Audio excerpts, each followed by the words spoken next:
Second thing, as we discussed when we first met, was imposter syndrome, which is basically regardless of your expertise or skill level, thinking that you don't deserve the success or the attention or the authority that other people see in you. And it's a big problem for a lot of people. And the higher that folks usually get up in the ladder of either public appearance or corporate, and the bigger their egos, the bigger the imposter syndrome is. So it grows. That's interesting, because I would assume that the bigger the ego, the bigger the success, that you would be getting over that imposter syndrome feeling. Explain imposter syndrome a little bit for some of the viewers that may not be following where we're headed. Sure. So say that I'm me, you know, and I've spent lots of time with Fortune 500 CEOs, coaching, working with, et cetera.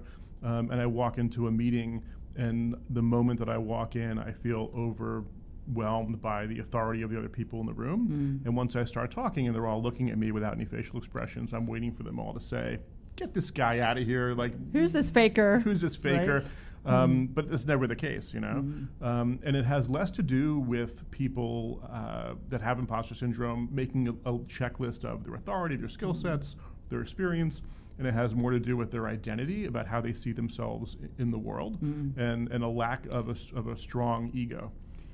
So a lack of a strong ego seems to sound like that should be a good thing. In this case, not so much. Well, ego, if you're a narcissist, is bad. Okay. But there's a lot of healthy aspects of having an ego, a healthy ego.